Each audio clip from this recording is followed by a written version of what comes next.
நிறைய பேர் உங்கள் வாழ்க்கையில் இருக்கிற பிரச்சனைகளை பார்த்து சோர்ந்து போயிருக்கீங்களா?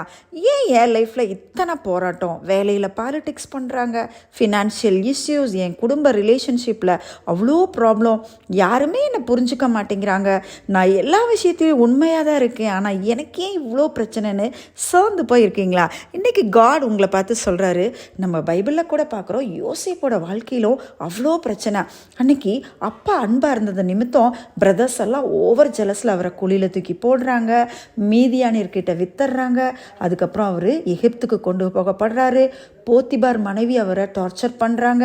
கடைசியில் ஜெயிலுக்கே போகிறாரு. அவரோட லைஃப்பில் அவருக்கு என்ன நடக்க போகுதுன்னே தெரியாது. ஆனால் அவர் ஆண்டவர் மேலே நம்பிக்கையாக இருந்தார். சீக்கிரத்தில் இந்த சூழ்நிலைகள்லாம் மாறும். அதே மாதிரி யோசேப்போட வாழ்க்கையில் அவரோட சூழ்நிலைகள் மாறியது, உயர்வும் தேடி வந்தது. அது மாதிரி தேவன் உங்களை குறித்து வைச்சிருக்கிற திட்டங்கள் நம்மளோட புத்திக்கு எட்டாது. அதனால் சோர்ந்து போயிடாதீங்க. சீக்கிரத்தில் உங்கள் நிலைமைகள் மாறப்போகுது. இதை தாங்க பைபிளில் சொல்கிறாங்க.